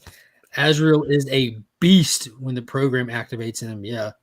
The new Suicide Squad Kills the Justice League game coming out in a couple of months. Harley is voiced by Tara Strong, and Samoa Joe from AEW is voicing King Shark. That is super dope. The game looks awesome. I'm still waiting for him to release it on Nintendo 64. But in the meantime, that heavily delayed by 10-month prequel comic book, The Suicide Squad Kill Arkham Asylum, will be coming out in February. So if you're excited about that game, check with your LCS. Go ahead and put that book on your pool, because that team that's in the video game was hand-selected via this process that Amanda Waller puts them through in this prequel comic. She literally unlocks Arkham Asylum, free-for-alls it. Those who are left standing made the team cut for the video game. Nom nom. Yes. You mean Commodore 64. Hey, man. Maybe with stuff like the RoboCop game that I found out, there's a RoboCop game that happened recently. We have Avatar Frontiers of Pandora coming. The AEW Fight Forever game looks great. It looks like the old Nintendo 64 corny style stuff. And then you got that Suicide Squad game. There's some cool stuff that I like. It's cool properties. I have a feeling like if I sat down and turned them on, I'd be like, nah. It's not a big video gamer, Like I can play Nintendo 64 for like 10 minutes at a time, but that's all I got. Green Lantern number 5, Jeremy Adams. He is back. Yeah, right there. Boom. Very, very much so. Let's get it. I'll wait for it to come to Collective Vision. Yeah, so Green Lantern issue number 5. This is Jeremy Adams. He wrote the last Flash run. Phenomenal writer. Caught so many people's attention with that run, and he moved over what I felt was way too soon to the next character. I think he could have handled doing both of these titles, because right now he's doing a Flash and Green Lantern title. He's writing the Jay Garrick Flash story, but this is really good. So we know that this got interrupted briefly by Night Terrors. He gave us 2 issues, and we had Night Terrors. We got back to this at issue number 3, was it? Yeah, we had. So now it's really hitting the fan. We're seeing the story starting to come out, and we're starting with Sinestro, he doesn't have his ring. He's quarantined on Earth, and he's pissed about it. He's using all kinds of resources he can to try to cause havoc and to come for Hal Jordan. And we're made to think that he's trying to instill fear across the planet, because Hal Jordan is disconnected from Oa. There's no central battery, yet he has a ring. Sinestro found out the hard way that it's a ring that is built out of pure willpower from inside of Hal. That whole concept was introduced during like the Jeff Johns run and stuff like that, where they manifested a ring all on their own, just with sheer raw willpower. So Sinestro wasn't able to take Hal's ring, so he's coming back with a plan in this where he's just taking over drones from Ferris Air Force Base and attacking the world all over the place, and they catch on to it. He's trying to instill fear. He's trying to get so much fear that he's able to build up that power source and do the same thing. So Hal intercepts him. He goes to shut him down, and he actively does. And in the meantime, while he's shutting him down, you have Sinestro dialoguing and talking about, you've done this, you've done that, I'm stuck here, and all you've managed to is fill me with rage. And you turn around, and Sinestro has manifested a red ring fueled by rage. Didn't see that coming. It was super dope. Yeah, and with the promise, Jeremy Adams has said on the social media that next issue is supposed to be very pivotal, because we're supposed to find out exactly why Earth has been quarantined, what's going on. We're supposed to start getting some answers. So Yeah, we definitely don't know. There's limitations to everything that they can do. They can only fly so far. They can only do so right. much. And But there's only so Hal many can characters. create basically multiple different colors of things. Again, it's like Yo, multiple constructs right, separating and running, like with him just stationary. There's right, a scene in this issue because he's tapped into Carol at Ferris. They're tracking these missiles that are flying and these drone planes that are going to these separate targets. And he just flies up in the sky as high as he can without hitting the quarantine limit, where he'll shut down completely. Which I'm not exactly sure how he's shutting down when he's not tied into Oa at all. This is all right. manifesting out of himself. But another question. So many questions with the quarantine thing. But he goes up there and he just closes his eyes and he just manifests these two constructs. And you have like a pit bull take off this way, and you have like a hawk take off this way. And you're getting like this cool aerial view of these giant constructs moving as fast as he can make them move without tapping all of his energy, catching up to these drones in the last minute and taking them out, with Carol on the other end, like watching them from satellite view, saying, move up this degrees, move up that degrees, shifting these things to intercept perfectly. It was a moment. It was Mm-hmm. super cool. So Sinestro has a red and yellow ring. He has no ring. He is what he's been nicknamed by readers, street level Sinestro. What he has is a pair of denim, a t-shirt, a jacket with a hood on, and And a hoodie, right? he's trying to find a power source because he despises Earth. He despises human. He despises Hal, and he's stuck here. Because the United Planet Order, which is like a galactic government, they deemed Earth problematic and quarantined it off from the core. We don't know why they did yet, and we're going to be getting into that. But one of the things that they did is there's no lanterns allowed to operate there. Like Hal Jordan doesn't have a ring. He's not attached to Oa. There's no central battery right now and stuff. So he gained this ability back in Jeff Johns' run, where he's powerful enough with his willpower from his previous time connected to the battery and everything, that he manifested a ring all on his own. He even manifested and made a second ring to give to Sinestro back in that run. But Sinestro just tapped that power. But if you can tap into the emotional spectrum hard enough, it looks like the people that have worked with these rings throughout long periods of time are able to tap into the spectrum itself. They don't need the ring to conduit for you. So Sinestro, who just raw Sinestro, no powers, tapped into rage enough that he manifested via the red color spectrum, the rage. So Galactus tapped Hal on Earth so he can't reach space. Trapped. Yeah, trapped. You just fly too high and you shut off and you fall back down. They quarantine us to prevent the spread of the word you can't say on YouTube until the rest of the galaxy takes the other word you can't say on YouTube. No, happy to read your comments, but it's weird. You can't say certain words on YouTube. They don't like it. Got two more. Yeah, Green Lantern. Check it out. Jeremy Adams in general, check it out. Like, he's phenomenal. Do you have any more, Paul? And that was it for me. Oh, I have more. You're I mailing. have. Yeah. This is Coming another one. tomorrow. We're gonna have to do a whole like mini show or a whole like deep dive episode on just the Miller World, because Big Game issue 5, the finale to Mark Miller's crossover event of a lifetime, so good, so freaking good. Everything that I could have hoped for and more. So the whole premise behind this is Nemesis went around and was attacking and killing all of the characters from the Miller World that got brought into a story together beautifully and almost seamlessly. And he did it all because he's working for the fraternity. If you remember the movie Wanted with Angelina Jolie, the fraternity, her character's name was Fox. She worked for the fraternity. She recruited Wesley. Wesley is the leader of the fraternity. They are terrible people, true supervillains to the truest sense of the word, and then more. And this is the big finale to that event. Happy to not dive into it, Paul. I'm not going to ruin it. Just know that it was amazing. It was amazing. We'll dive into spoilers on this after you read it. And the last one that I have, G.I. Joe, Real American Hero, issue number 301. 300. says it in small right there. But this is the first issue under Skybound. Now that Mhm. Image Comics has G.I. Joe, this is the first G.I. Joe proper book to release under Image. You still have Larry Hama writing it. They're continuing the same story thread. The art looked great in it. This was a finale. They structured this in a way to slam dunk on whoever had the G.I. Joe first, because whatever Larry Hama had been writing, this was like a huge finale to clearly a long running story arc. So like you got Cobra Island with Serpentor there. You got the GI Joes doing a full invasion. You got Cobra Commanders already kidnapped. Serpentor's wanting to just do a self destruct sequence that blows up a biological nuke that changes the people that get hit by it into like cannibalistic attack zombies kind of thing. And all the Joes trying to escape the island before they get hit by it. One of the Joes fall. I'm not familiar with the character, who he was, but this was a massive finale to a story. And all I could think about is, I can't believe they did the previous publisher like that. Like all the loyal fans that were reading it are definitely moving over to Image. If you had any non-Image fans, they're like, I'm going to stop here and stop. Nope. Mhm.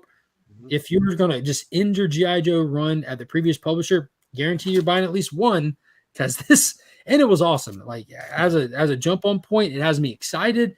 I want to learn about a lot of these characters. Most of the ones I know about are from the 80s cartoon movie, or either the live action films. But yeah, it was super cool, super fun. Yes, mutant zombies, cannibalistic mutant zombies. But there was a twist to it after the bomb fell. Serpentor got messed up. Dr. Mindbender got messed up. But to their surprise, they maintained their headspace. So they look a little ravaging, but it looks like they still have most of their wits about them. It was IDW who'd had them before, right? I think it was IDW. I don't know. There's a lot of Musk conversation. Listen, Esteban, Musk provided an escape to Mars when the apocalypse comes. Don't mess with Musk. Go, Joe. I ended G.I. Joe comic reading when they killed off the original Snake Eyes. He's in it. Snake Eyes, the original Snake Eyes, is there. That's one thing that I thought was cool. You know how Jeff Johns, when he did the new Golden Age, did that very nice thing at the end of it and give you the character breakdowns. Yep. Oh, So that's nice. Snake Eyes reads like this: Intel Special Ops founding member, senior master of Arasakagi Ninja Clan, in long-term relationship with Scarlet, killed by Serpentor, revived by Cobra, baddest ninja on the planet. So he got better. Yeah, they put out a reprint of G.I. Joe #1. Bow. Mine's right there. I think Jeff's G.I. Joe #1 is signed by like 57 people at this point. Wow. He got better, yeah. Shout out to Monty Python. She turned me into a newt. Just a flesh wound. And then the last book I have that I haven't read yet, flip through it, is Godzilla Rivals Mechagodzilla. This ain't even my book. This is Finn's book. These Godzilla Rivals are like one-shots featuring different villains from Godzilla. And Mechagodzilla is like Finn's all-time. He absolutely loves Mechagodzilla, especially this one that has the big cannons on his arm, because that's the toy one that he has. But we flipped through it and like just flipped through it with him. He's going, whoa, there's some cool 2-page spreads. The artwork's great. So we'll sit down and read this one together. We've been reading Transformers together. Boom. That's my issue 21 40th anniversary, signed by 5. Nice. Wow. Well, screw it. Now I gotta get caught up in the series again. Nice. Yo, that's all I got. It was a big week for books. And next week is even bigger. They want you to spend all your money before Thanksgiving.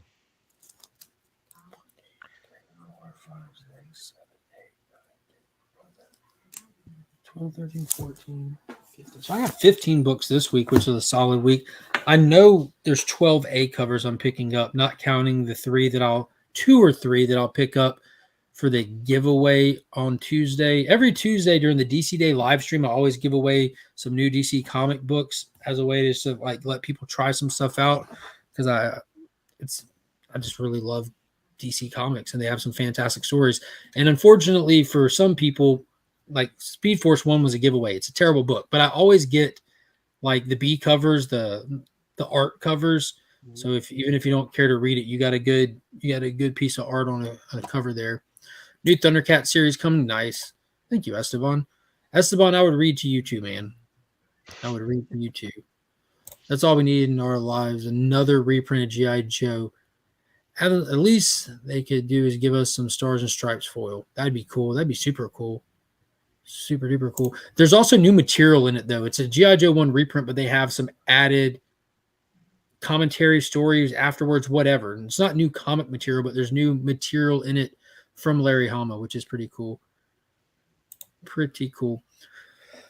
So what do we got coming up this week? It is a Guess That Key week. For those that don't know, Guess That Key is the premier #1 comic book game show this side of the Mississippi and the second on the other side of the Mississippi.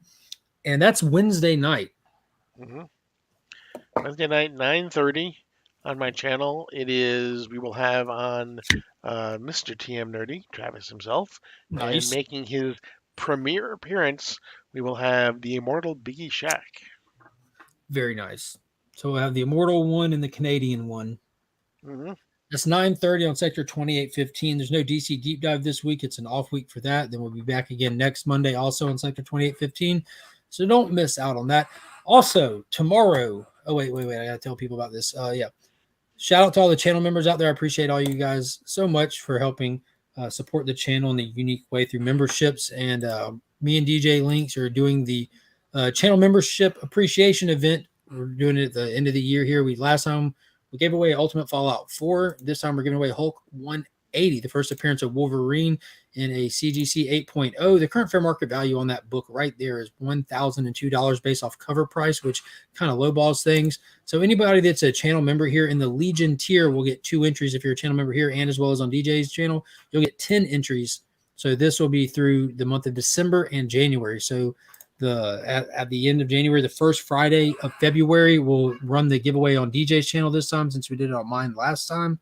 So it's a great time to check out those memberships and get in on that if that's something that might interest you. 2 years and 11 days, 0 wins. Keep on trying though, man. Right. That's a long time. I appreciate you, dude. I really do. Can't thank you guys enough. That's why I try to do stuff like this, like same thing with DJ. Absolutely appreciate the support and love from all the channel members. And that's going to be a 2-month event just because how big that book is. It takes more than 1 month for me and him to be able to fund something like that. But it's not December yet. It's November. That means there's another Legion loot between now and then. The slab should be here this week. I live in Augusta, so mail is questionable. But this is the stuff that's going to be in this month's Legion loot. It was the Return of Superman. So we definitely went in on the Return of Superman stuff. I have all 4 of the die cuts. These are $10 books a piece, cover price. Each one featuring art from a different artist. I'm sorry I forgot who the artist is on the steel one, but it is beautiful in there. Francis Manifold did Superboy. I forgot who did the one on the Eradicator again. Again, I'm sorry. And John Jang did the one on Cyborg Superman. So if you're a fan of one, some, or all of the artists, you got something in there hopefully exciting for you. And if you don't like any of them, Dan Jurgen foil wraparound on the book itself. So you have 5 different ones here. And this is foil wrap all the way around. So that'll save you a lot of money if you didn't pick those up because that was expensive to pull off. I've been sitting on these for a long time, waiting on Aquaman to get here. This is Aquaman #1 from 1986. This is the first appearance of his blue suit. 4-issue miniseries, fantastic story. And the blue suit is making its way to the big screen this December for Aquaman. We're putting that in this month since next month it'll be tied up with the 180 event. Got a $5 super chat from CJ. This was best stream in a while. Don't mess it up next week. We'll try not to. Saw that on the shelf. Other blank sketch covers. No, sir. What they are, it's the new version of these right here, because these will be in there as well. The original Superman, Man of Steel. These are die cut. You open them to get the full image. Adventures of Superman with the Superboy. Action Comics with the Eradicator. And Superman proper with Hank Henshaw, Cyborg Superman. So you'll get the original 4 as well as the new ones. And there was a new Planet of the Apes trailer that just dropped this past week. It looked amazing. And so I had to throw in Planet of the Apes issue number 4, the John Jang variant. He absolutely crushed this one. Like, his style varies on different projects. And he's originally a movie concept artist. That's where he got his stepping his foot in the door in the industry and all that. And this one is just straight up like a realism shot. Like it's wicked. And then, of course, we can't do a Superman Return celebration without the actual Superman Returns polybag book. It has all the stuff still in it from when it came out, which is like poster cards, stuff like that. So that'll be in there. And then the big time collectibles, ones that get donated via big time collectibles. We have the Bjorn Barron's Joe Fix-It. I believe this was a MegaCon exclusive. And in the back, you can see all kinds of little Easter eggs for the con. Star Wars Yoda number 1 Inyuk Lee variant. Super cool. World Tree number 1 Booty variant. Don't know who the artist is on that. Spider-Man number 11 Miko Suwayon variant. Beautiful. Just absolutely beautiful cover, whether you're a Spider-Boy fan or not. Look at that piece of art there. Mm-hmm. And then lastly, we have a David Nakayama Gwenverse featuring Captain Amerigwen and Spider-Gwen. And then again, got to throw a kicker book in there. We got a slab coming, and we also have to celebrate the release of the Marvels. Again, it wasn't for me. That doesn't mean it wasn't for you, but we still have to show it some love. We have Amazing Spider-Man Annual number 16, the first appearance of Monica Rambeau. Yep. So that'll be in there. And then the slab that we'll see when it gets here. But that'll be given away the first Sunday of December. We'll draw for the November Legion Loot winner. Again, thank you to the channel members. I appreciate each and every one of you guys. All the subscribers, the people that come out, watch, hang out, and chit-chat with us. I can't say thank you enough.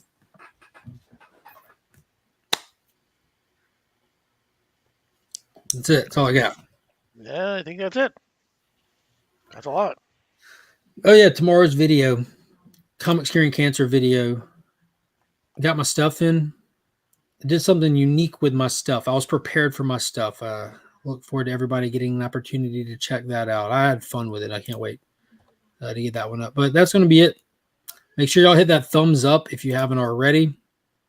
Hit that subscribe button. Share the stream out. And until next time, as always, I'm Mark, but we are Legion.